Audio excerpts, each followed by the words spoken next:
So regarding people who are leaving, I have to say that now people are coming back and they want to stay here and build the country. I know that some people may leave the country, but I'm sure that soon they will decide to stay as the things are getting better day by day. I have to say that Mr. Brother had a meeting with the United Nations representative here in Kabul, and we had negotiation with them, and then for the Geneva conference, we had sent a letter to them, and we asked them what Afghans need. And regarding Emirat Islamic of Afghanistan's policy, we have declared and mentioned about this, and we once again we renewed our commitments that we will be cooperative.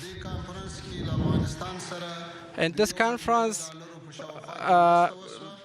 about $1 billion was promised that that's going to be aided or to be sent to Afghanistan, and we really thank the international community, and we welcome this, and this is a major achievement. And besides welcoming, we would like to say that we are ready to manage the distribution of this aid, and we will have full cooperation and support.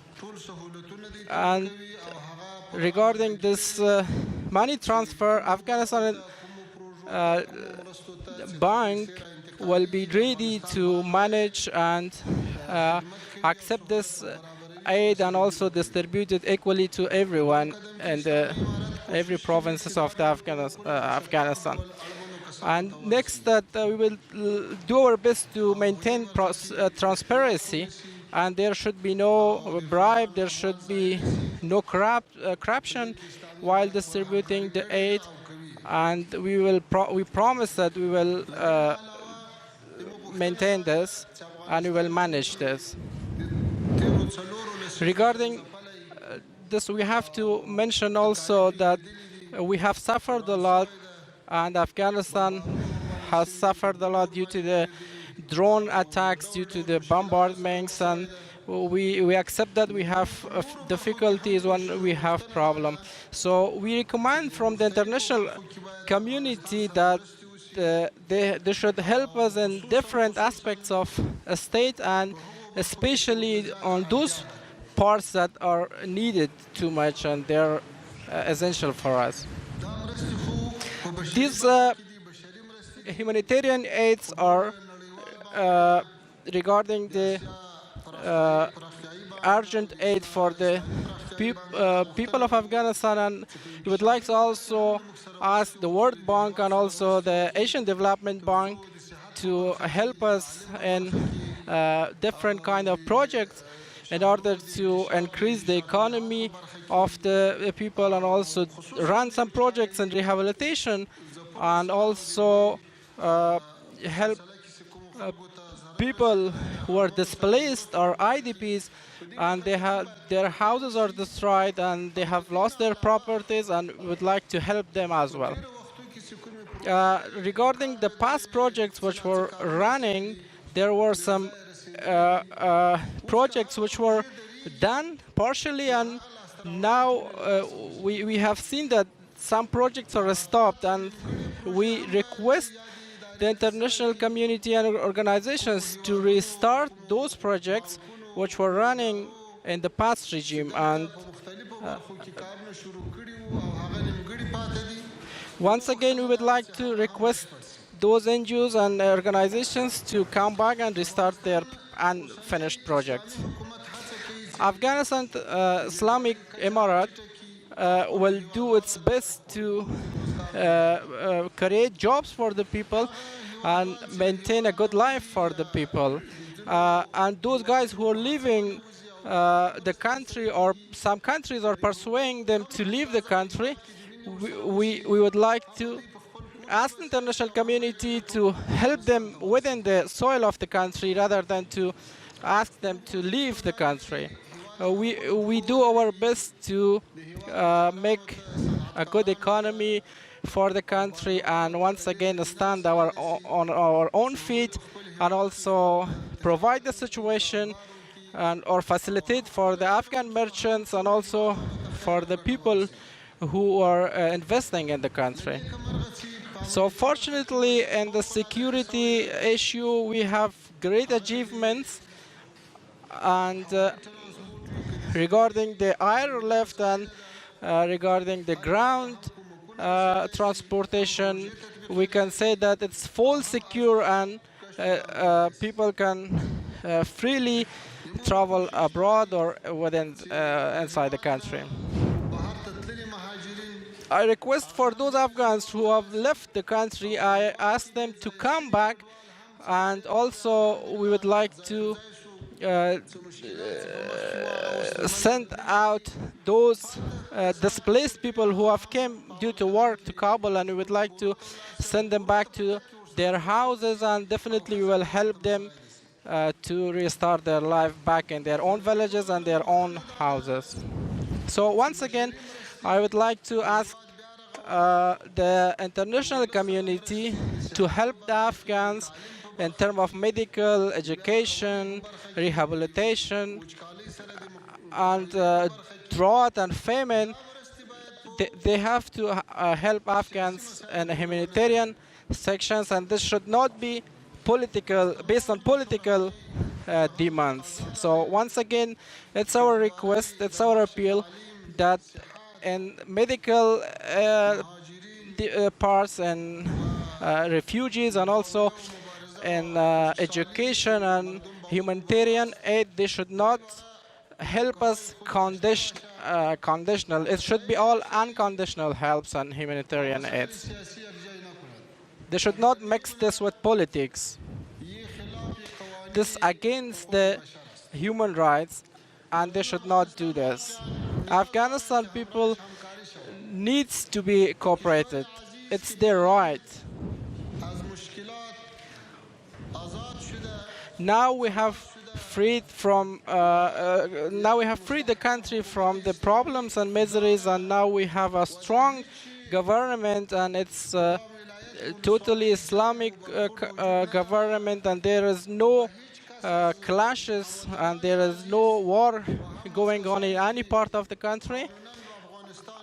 And we would like, and also there are people who are coming back to the country, and there is no threat for them, and everyone can serve in any part, and they can stay here in Afghanistan. It's their country, and we provide for them facilities, and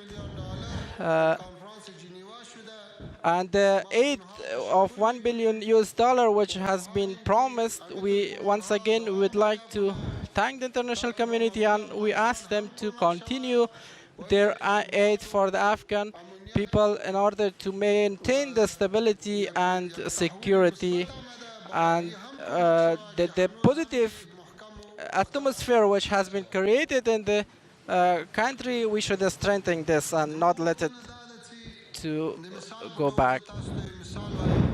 I would like to say an example here.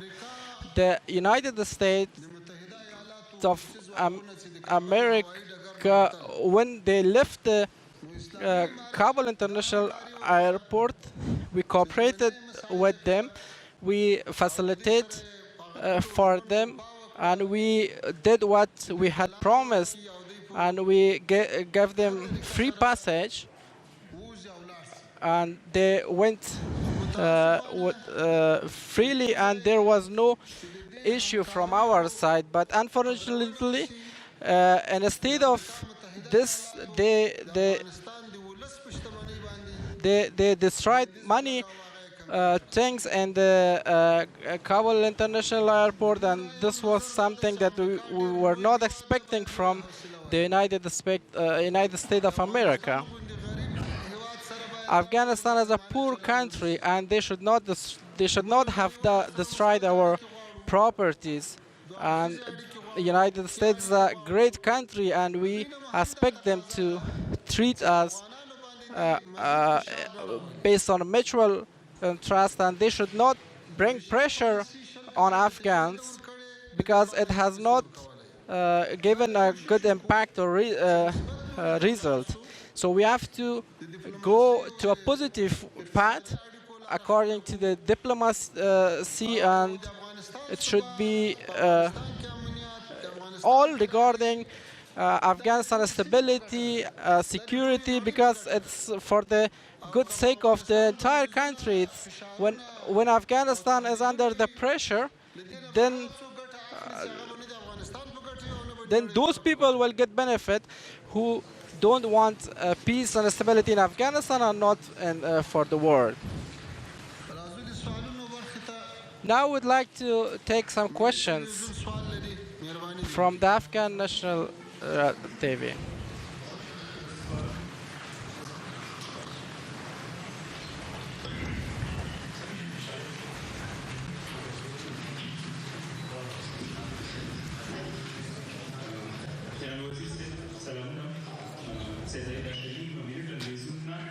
Mr. The cabinet of Afghanistan was announced, and international community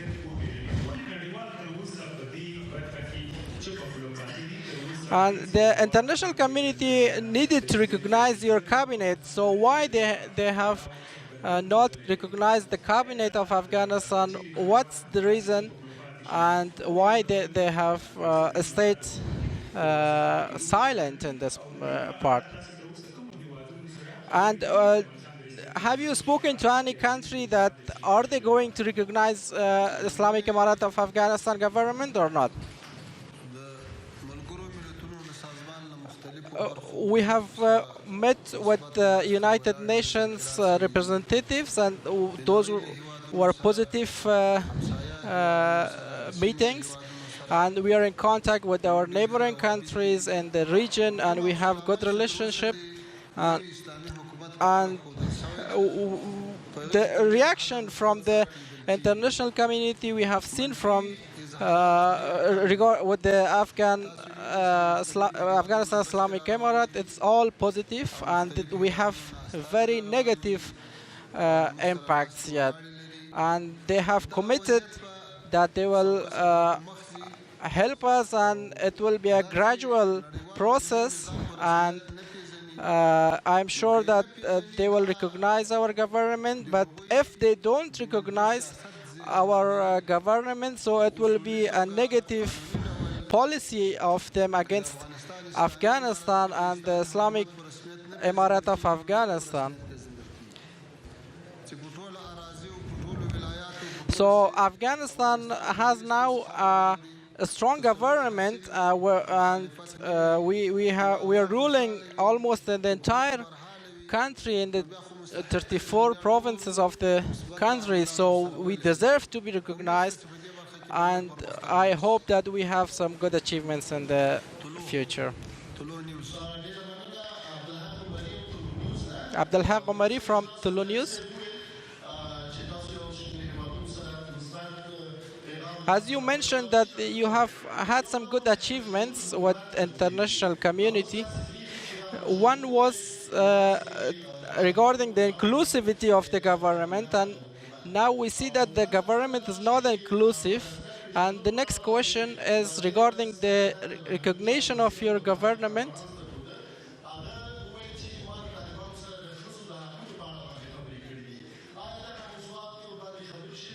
And recently you had a conference with the foreign minister of Doha, and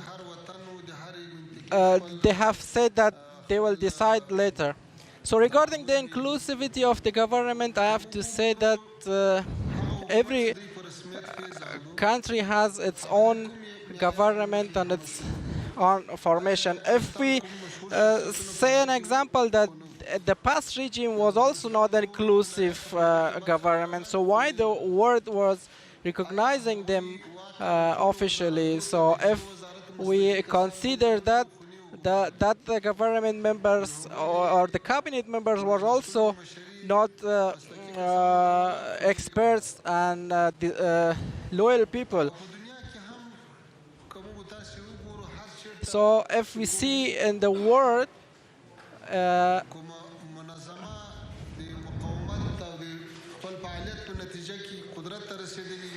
so in many government we have seen, we have example through the world that they have not appointed their opposition parties.